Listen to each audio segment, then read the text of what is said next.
नमस्कार दोस्तों, कैसे आप सब। स्वागत है आपका हमारे YouTube चैनल एग्जाम अनुभव पर। फ्रेंड्स, आज हम बात करेंगे उत्तर प्रदेश पुलिस भर्ती बोर्ड की तरफ से जो महत्वपूर्ण जानकारी आई है। उत्तर प्रदेश पुलिस में जो आरक्षी नागरिक के पद थे 60,244। यहाँ पर जो एग्जाम कंडक्ट करवाया गया था 23, 24, 25 और 30, 31 अगस्त 2024 को।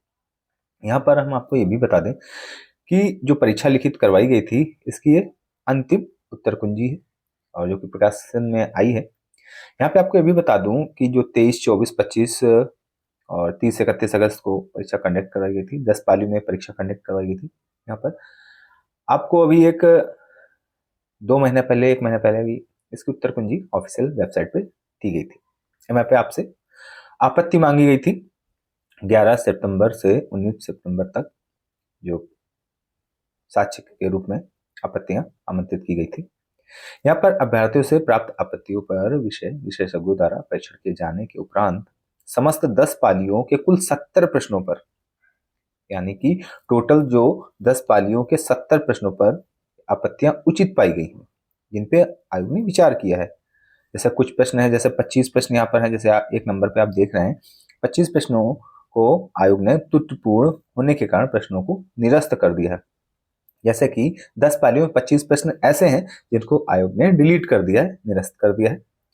और इसके बाद निरस्त प्रश्नों के लिए आवंटित अंकों का विवरण अभ्यर्थियों को माननीय उच्च न्यायालय इलाहाबाद में जो एक रिट पड़ी है, जिसका नंबर है 2669, जो कि 2009 में पवन कुमार अग्रहरि के द्वारा डाली गई थी, जो कि यूपीपीएससी यानी उत्तर प्रदेश लोक सेवा आयोग में स्वीकृत व्यवस्था के अनुसार किया जाएगा।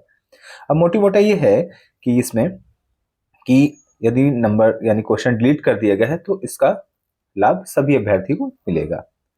और दूसरे में यहाँ पे बताया गया है कि 29 प्रश्नों के एक से अधिक विकल्प सही हैं। अब यहाँ पर जैसे जिसने यानी जिस अभ्यर्थी ने उन विकल्पों को टिक किया होगा उनको नंबर दिया जाएगा। यहाँ पे देख सकते हैं, लिखा भी हुआ है। संबंध में निर्णय लिया गया है कि यदि अभ्यर्थी द्वारा सही विकल्पों में से किसी एक विकल्प को भरा गया है तो उसे सही उत्तर के लिए निर्धारित अंक प्रदान किया जाएगा।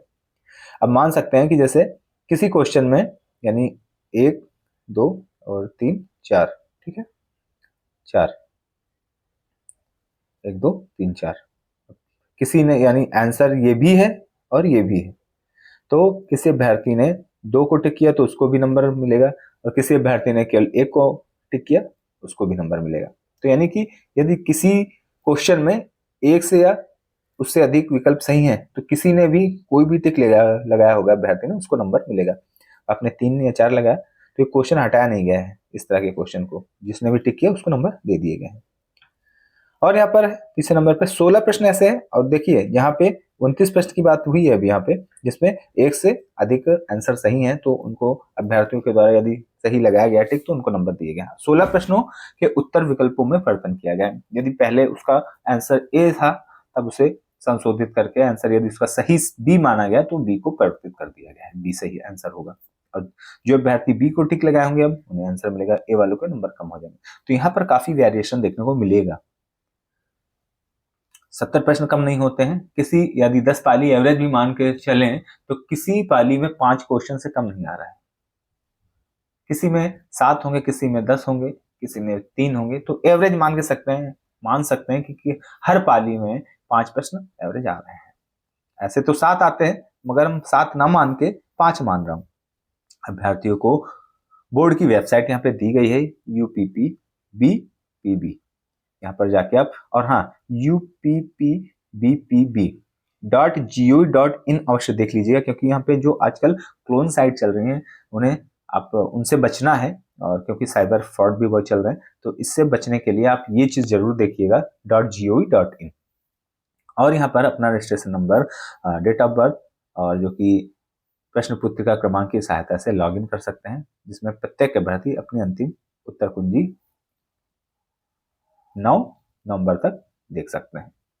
इसके बाद यहाँ पर आपको ये भी बताया गया 4 नंबर में कि उपरोक्त भर्ती प्रक्रिया के अंतर्गत निर्गत की जा रही उत्तर कुंजी अंतिम है। इसके पश्चात प्रश्नों विकल्पों उत्तर कुंजी पर किसी प्रकार की कोई आपत्ति स्वीकार नहीं की जाएगी, ना ही उन पर कोई विचार किया जाएगा। चयन के अगले प्रकरण जो कि डीवीपीएसटी होता है, डॉक्यूमेंट वेरिफिकेशन होता है, और उसके बाद आपकी फिजिकल यानी कि दौड़ होती है। तो इसके लिए आपको यथाशीघ्र ऑफिशियल वेबसाइट पे सूचित किया जाएगा। और मैं आपको ये भी बता दूं कि दौड़ जो होगी दिसंबर प्रथम सप्ताह से संभावना अति शीघ्र है, क्योंकि यहाँ पर आपको ये भी बता दूं कि आयोग ने यहाँ पे कुछ चीजें क्लियर की हैं कि सूचना को वेबसाइट पर अपलोड किया जाएगा, सावधानी बरती गई है, फिर भी किसी प्रकार की तकनीकी त्रुटि के लिए बोर्ड उत्तरदायी नहीं होगा, ना ही त्रुटि पाए जाने पर त्रुटिपूर्ण अंकन का किसी को किसी प्रकार का लाभ अधिकार प्राप्त होगा। तो यहाँ पे मोटी मोटा आपको बता दिया है कि डीवीपीएसटी आपको नवंबर मध्य में देखने को मिल जाएगा, यानी कि जो रिजल्ट इसका आ जाएगा फाइनल नवंबर लास्ट तक आ जाएगा, 29-30 नवंबर तक आ जाएगा। उसके बाद 15 दिसंबर तक मोस्ट पॉसिबिलिटी है आपकी डॉक्यूमेंट वेरिफिकेशन, उसके बाद देन आफ्टर दैट रनिंग की। तो आप लग जाइए, और काफ़ी अच्छी अपॉर्चुनिटी है उन अभ्यर्थी को जिनके मार्क्स 200 प्लस बन रहे हैं। देखिए 210 जिनके हैं मोटी मोटा, क्योंकि नॉर्मलाइजेशन बहुत बड़ा रोल प्ले करेगा। अब यहाँ पे आपको भी बता दूं, क्योंकि यहाँ पे 70 क्वेश्चन है, 70 क्वेश्चनों में जैसे कि 29 यहाँ पे आपको बता दूं देख सकते हैं कि 16 प्रश्न हैं, ये काफी गेम चेंजर होंगे, क्योंकि फ्रेंड्स यहाँ पर इनके विकल्पों को परिवर्तित किया गया। अब मानिए मैंने पहले जो अपनी उत्तर कुंजी मिलाई थी उसमें मेरा सही होगा ए, उसके बाद यहाँ पर जो सेकंड आंसर की आई, जो री आंसर की आई, फाइनल आंसर की आई, इसमें इसका आंसर कर दिया बी। तो जिन अभ्यर्थियों को ये जिन्होंने सही किया होगा वो उनका तो लॉस हो गया। पहली चीज तो वो क्वेश्चन गया और माइनस में गए, क्योंकि माइनस दंड भी दिया जा रहा है। और जिनका सही हो गया वो तो ऊपर चले जाएंगे। तो ये गेम चेंजर होंगे। और ये कुछ प्रश्न है यहाँ पे जिनके एक से अधिक आंसर सही है, तो ये भी काफी महत्वपूर्ण होंगे, क्योंकि जिनके गलत होंगे उनको भी नंबर मिल जाएगा। और ये 25 प्रश्न ऐसे हैं जिनको आयोग ने डिलीट कर दिया है। तो मोटी मोटा गेम चेंजर करने वाले जो प्रश्न होंगे यहाँ पर 29 और प्लस 16, तो टोटल हो जाएंगे यहाँ पर 45। तो 45 प्रश्नों का सवाल है ऐसे, क्योंकि जो 25 प्रश्न हैं तो आयोग ने तो उनको सभी के लिए ही बराबर अंक देने का प्रावधान रखा है। तो यहाँ पर 45 प्रश्न ऐसे हैं जो गेम चेंजर साबित हो सकते हैं, नॉर्मलाइजेशन में काफी वेरिएशन ला सकते हैं। अब देखने का विषय ये है कि किसको कितना फायदा मिलता है, किस शिफ्ट को कितना फायदा मिलता है। आप हमें कमेंट बॉक्स में कमेंट करके बताएं। टेलीग्राम चैनल को ज्वाइन कर लें, किसके कितने मार्क्स बन रहे हैं और किस शिफ्ट में कितने क्वेश्चन गलत हुए हैं। और भी जानकारी के लिए हमारे चैनल को सब्सक्राइब कर लें। Thanks for watching. जय हिंद।